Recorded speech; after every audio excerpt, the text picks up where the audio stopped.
শুভেচ্ছা। মাছরাঙা টেলিভিশনের নতুন আয়োজন নিউজ শোতে স্বাগত। সাথে আছি আমি সুমাইয়া সাজ্জাদ। এই আয়োজনে দিনের গুরুত্বপূর্ণ সংবাদের পাশাপাশি থাকবে রাজধানীর বাইরের আপডেট, এছাড়াও বাণিজ্য, সংস্কৃতি ও ক্রীড়া সহ আন্তর্জাতিক নানান খবর। প্রথমেই সারাদিনের নিউজ আপডেট।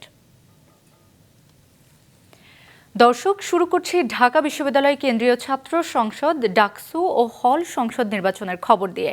আপনারা ইতিমধ্যেই জেনেছেন আগামী 9 সেপ্টেম্বর ভোট হবে। তার আনুষ্ঠানিক প্রচার শুরু হয়েছে আজ। 7 সেপ্টেম্বর পর্যন্ত রোজ সকাল 10টা থেকে রাত 11টা পর্যন্ত প্রচারের সুযোগ পাবে প্রার্থীরা। আজ প্রচার শুরুর আগে সকালে ভিপি, জিএস, এজিএস পদের প্রার্থীদের সঙ্গে বৈঠক করেন রিটার্নিং কর্মকর্তা অধ্যাপক গোলাম রাব্বানী। জানান, নির্বাচনের দিন ক্যাম্পাসে 3 স্তরের নিরাপত্তা থাকবে। স্ট্রাইকিং ফোর্স হিসেবে সেনা সদস্যরা নির্বাচনের দিন 7টি স্পটে থাকবেন। কোনো অপ্রীতিকর ঘটনা ঘটলে 5 মিনিটের মধ্যে তারা কেন্দ্রে ঢুকতে পারবেন। ভোটার ও কার্ডধারী সাংবাদিক ও আইন শৃঙ্খলা বাহিনীর সদস্যরাই শুধু ক্যাম্পাসে থাকবেন। ভোটের 7 দিন আগে থেকে বিশ্ববিদ্যালয় হলে কোনো বহিরাগত থাকতে পারবে না।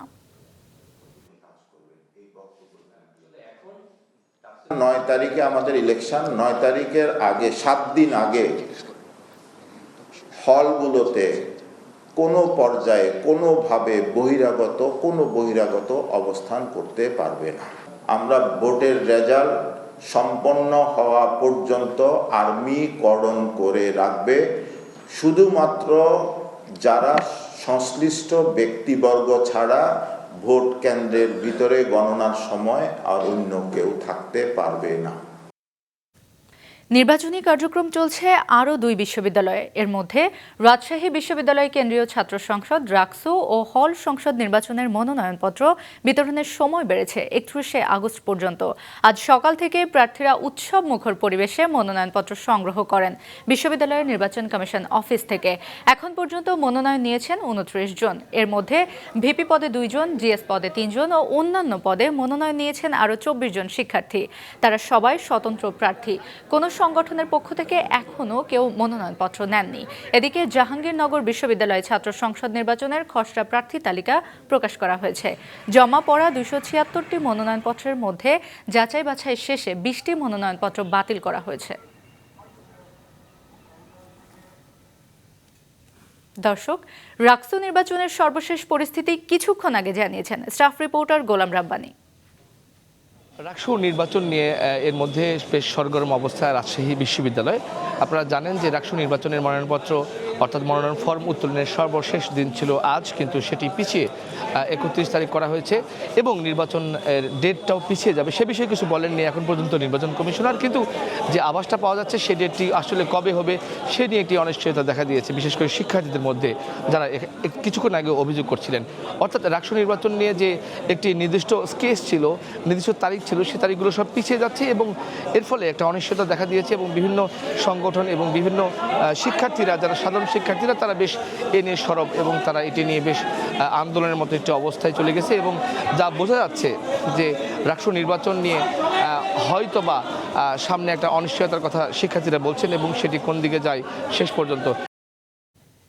এবার জানাবো জাতীয় রাজনীতির খবর। আগামী ফেব্রুয়ারিতে নির্ধারিত সংসদ নির্বাচন নিয়ে নানা গুঞ্জনের মধ্যে বিএনপির স্থায়ী কমিটির সদস্য সালাউদ্দিন আহমেদ আজ বলেছেন, কোনো বাহানায় কেউ নির্বাচন বয়কট করলে তারা নিজেরাই মাইনাস হয়ে যাবে। রাজনীতি, নির্বাচন ও জুলাই সনদ সহ নানা বিষয়ে গুলশানের নিজ বাসায় সাংবাদিকদের সঙ্গে কথা বলেন তিনি। আরও বলেন, সবার ঐক্যমত্যে বর্তমান সরকার গঠিত হয়েছে। তাদের ঘোষিত সময় ফেব্রুয়ারিতেই নির্বাচন হবে। নির্বাচনী জোট করা নিয়ে বিএনপির ভাবনা কি জানতে চাইলে তিনি সাফ জানিয়ে দেন, জামায়াতের সাথে ঐক্যের কোনো সম্ভাবনা নেই, বরং আওয়ামী লীগ সরকারের বিরুদ্ধে যুগপৎ আন্দোলনের শরিকদের সাথে জোট হতে পারে। আলোচনা হচ্ছে ইসলামী কিছু রাজনৈতিক দলের সঙ্গেও। সেগুলোর বিষয়ে আমরা বিস্তারিত আলোচনা যখন হবে।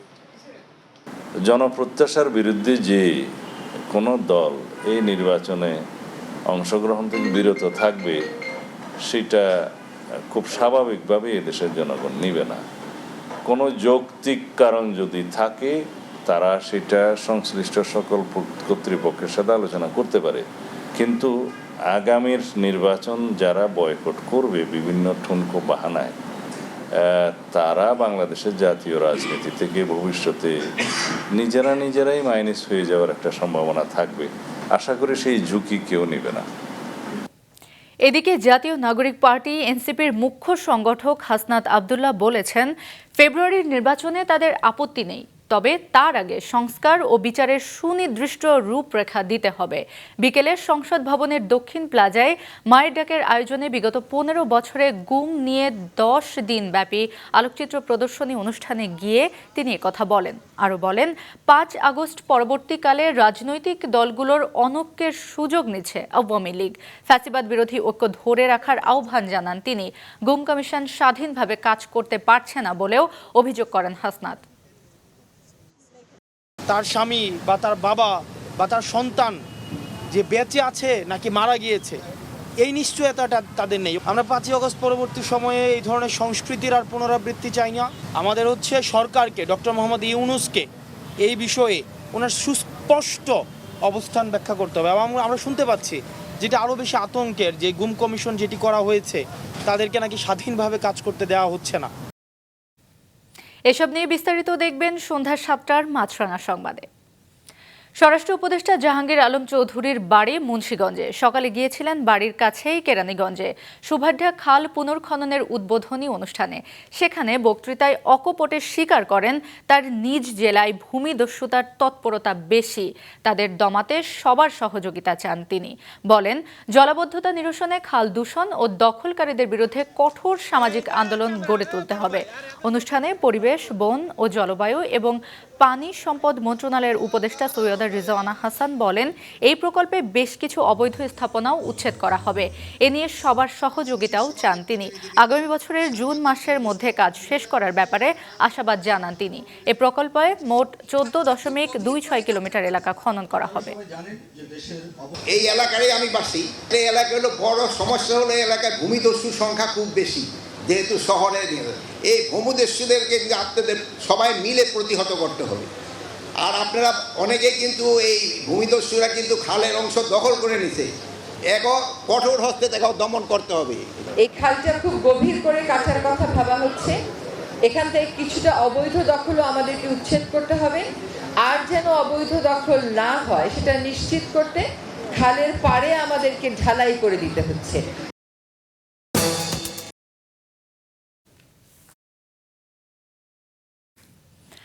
বর্তমান ভ্যাট আইনকে ল্যাংড়া খোড়া বলে মন্তব্য করেছেন জাতীয় রাজস্ব বোর্ড এনবিআর এর চেয়ারম্যান। আজ সিপিডি আয়োজিত সেমিনারে তিনি এ মন্তব্য করে জানান, ব্যবসায়ীদের অসহযোগিতার কারণে আইনটি সঠিকভাবে করা যায়নি। ডিজিটাল সিস্টেম তৈরি না হওয়া পর্যন্ত ম্যানুয়াল ভ্যাট অডিট বন্ধ থাকবে বলেও জানান তিনি।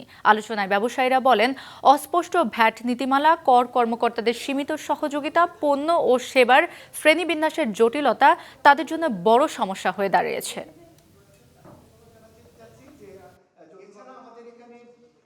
2012 সালে আমরা আইন ঠিক করলাম, সেই আইন বাস্তবায়ন করতে 2019 সালে 7 বছর ধরে এটা নিয়ে আমরা ঝগড়া বিবাদ করলাম। তারপরে কিন্তু সেই ল্যাংড়া খোলা আইনই হয়েছে। আমাদের যে ধরনের একটা পরিচ্ছন্ন আইন হওয়ার দরকার ছিল সেটা আমরা করতে পারি নাই। দর্শক, এবার নজর দেওয়া যাক পুঁজিবাজারের দিকে। ঢাকার শেয়ার বাজারে আজ সূচকের পতন দিয়ে লেনদেন শেষ হয়েছে। সার্বিক সূচক ডিএসইএক্স 6 পয়েন্ট কমে দাঁড়িয়েছে 5,448-এ। বেচাকেনা হয়েছে 1,247 কোটি টাকার। লেনদেনে অংশ নেওয়া প্রতিষ্ঠানগুলোর মধ্যে দাম বেড়েছে 137টি শেয়ারের, কমেছে 215টির, আর অপরিবর্তিত আছে 45টি শেয়ারের।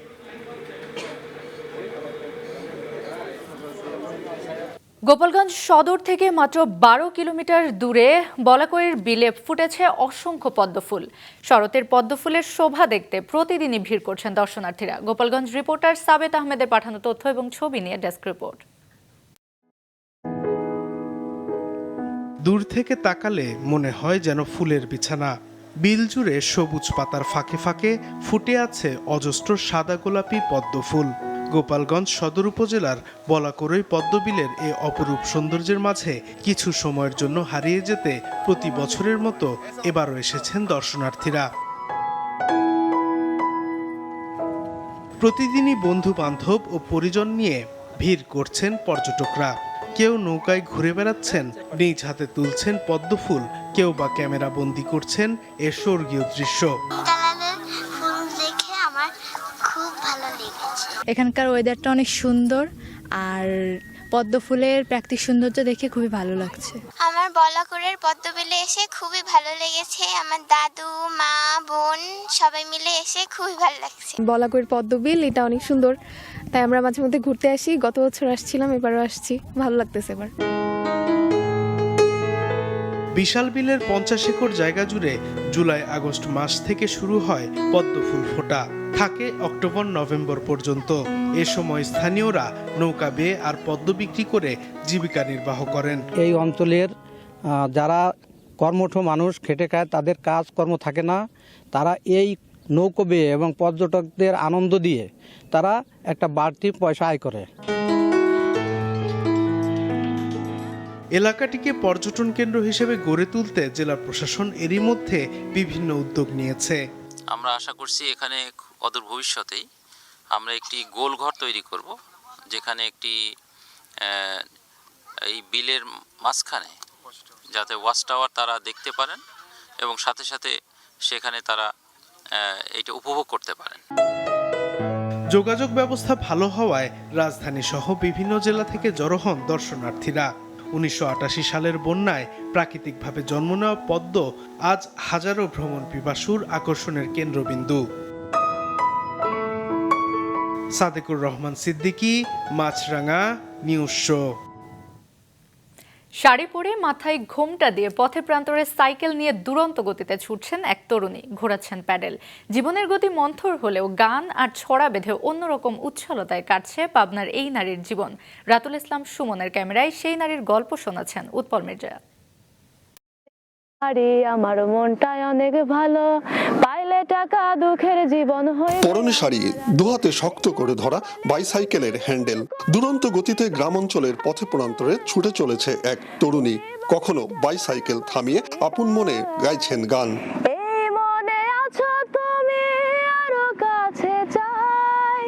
নানা সামাজিক আর পারিপার্শ্বিক কুসংস্কারকে পিছে ফেলে স্বপ্না ছুটে চলেন আপন গতিতে। দারুণ দক্ষতায় ক্ষিপ্র গতিতে ঘোরান প্যাডেল। নানা রকম স্ট্যান্ড করতেও জুড়ি নেই তার। ভালো লাগে, সাইকেল আমার বেশি পছন্দ। আর আমার মতো কেউ সাইকেল চালাতে পারবে না, কোনো ছেলে মানুষ হলেও। কারো খারাপ কথায় আমার খারাপ লাগে, অনেক খারাপ লাগে। ওদের কথায় মন খারাপ করা বোকার কাজ। পাবনার চাটমোহরের প্রত্যন্ত গ্রাম বাহাদুরপুরে জন্ম স্বপ্নার। ছোটবেলায় ইচ্ছে ছিল শিল্পী হবার। পরিবারের বাধাই সে স্বপ্ন পূরণ হয়নি, কিন্তু থামেননি একবারও। মনের স্বপ্ন ছাড়িয়ে যান নানা প্যারোডি গান আর কবিতায়। আতা গাছে তোতা পাখি, ডালিম গাছে মৌ, এখনকার মেয়েরা হয় না কারো বউ। অল্প বয়সে বিয়ে হয়েছিল মানসিক ভারসাম্যহীন এক যুবকের সাথে। টেকেনি সে সংসার, ঠাঁই হয়েছে বাবা ভাইয়ের সংসারে। ও ছোটবেলার থেকেই সাইকেল চালায়, আর খুব মায়ের শরীর তো, ওই মেয়ে ছেলে পেলে যেখানে পায় সেখানে যাওয়া জীবন দিয়ে দেয়। এই মেয়েটা একটা দক্ষ সাইকেল চালক, একটা ছেলেও পারবে না এই মেয়ের মতো সাইকেল চালানো। নিজেকে উজাড় করে চেষ্টা করেন মানুষের জন্য কিছু করার। মানুষকে সাহায্য করতে ভালো লাগে, কিন্তু বাবা ভাইয়ের থেকে চাইলে তো লোকের জন্য এত দিবে না। তো নিজের টাকা হলে খরচ যতই করলাম, এটা কেউ জানলো না যে কত টাকা খরচ করলাম। তেমনি ভালো ভালো মনে করেন যে মানুষের নিজেরটা মানুষের খাওয়ায়। নানা সামাজিক বাধা প্রতিবন্ধকতাকে জয় করে ছুটে চলা এ নারী অনুপ্রেরণার এক অনন্য উদাহরণ হয়ে উঠেছেন এলাকার নারীদের কাছে। গরিব আমি, টাকায় আমার খুবই যে দরকার, প্রাণের সরকার রে, মনটাই আপনার নরম করে আমায় কিছু দেন। উৎপল মির্জা, মাছরাঙা নিউজ শো।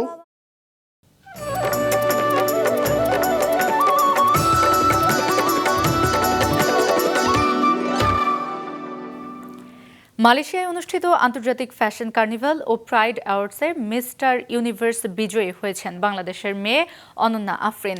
এই উপলক্ষে রাজধানীর একটি রেস্তোরাঁয় সংবাদ সম্মেলনের আয়োজন করা হয়। সেখানে তাকে ফুল দিয়ে বরণ করে নেন আমন্ত্রিত অতিথিরা। অনুষ্ঠানে সবার প্রতি কৃতজ্ঞতা প্রকাশ করে মিস্টার ইউনিভার্স মুকুট জয়ী অনন্যা জানান, বিদেশের মাটিতে তার এই অর্জনের পেছনের গল্প।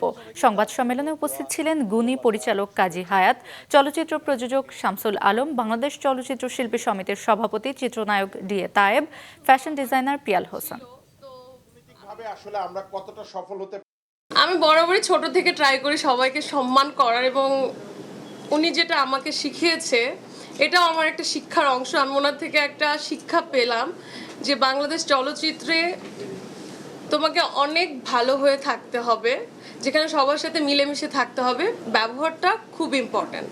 সো সবাই দোয়া করবেন আমি যেন আপনাদের একটা ভালো মেয়ে হয়ে থাকতে পারি চলচ্চিত্রে, এবং আর 10টা অ্যাক্ট্রেসদের মতো যেন আমি বাজে আচরণ না করি।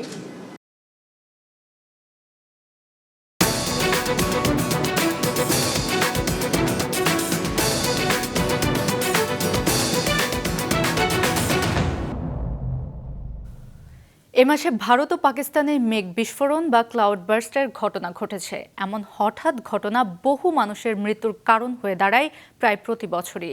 মেঘ বিস্ফোরণ আসলে কি, কেন হয়?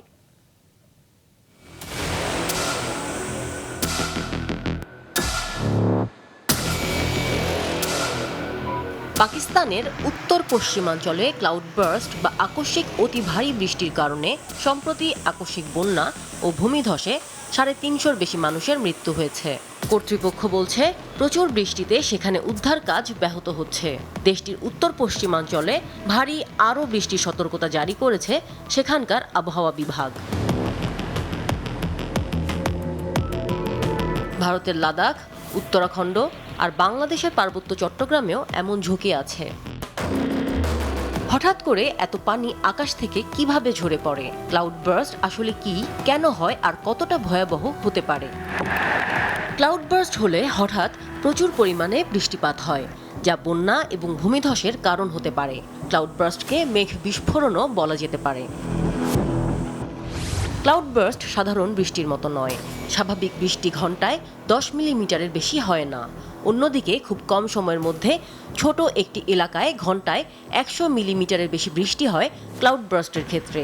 10-15 মিনিটে কয়েক মাসের সমান পানি নেমে আসে। এর তীব্রতা এবং প্রভাব স্বাভাবিক ভারী বা অতি ভারী বৃষ্টির চাইতে অনেক গুণ বেশি, তাই এর ক্ষতি করার শক্তিও বেশি। বেশিরভাগ ক্লাউড বার্স্ট ঘটে পাহাড়ি এলাকায়। গরম ও আর্দ্র বায়ু ওপরে উঠে গিয়ে ঠান্ডা পাহাড়ি বাতাসের সাথে ধাক্কা খেলে বিশাল মেঘ তৈরি হয়। সেই মেঘে পানি জমে থাকে কিন্তু বের হতে পারে না। হঠাৎ যখন ভারসাম্য নষ্ট হয় তখন সব পানি একসাথে নেমে আসে। এটাই ক্লাউড বার্স্ট।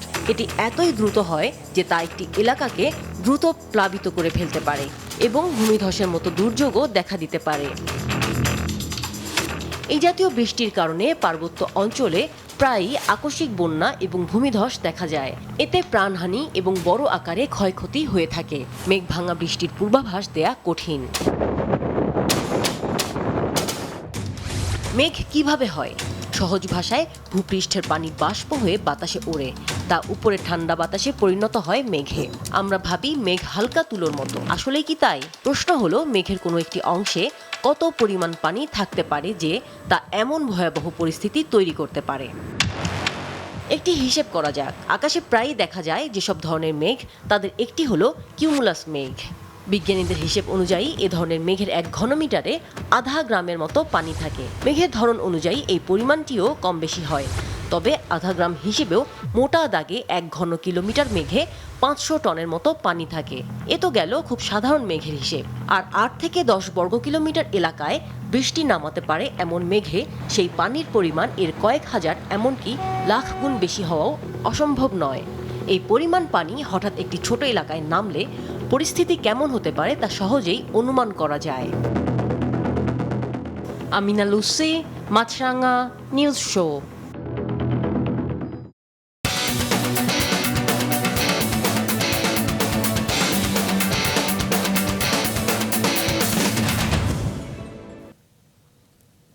আরবান ডাউনহিল রেসে শিরোপা জিতলেন ব্রাজিলিয়ান রজার ভিয়েরা।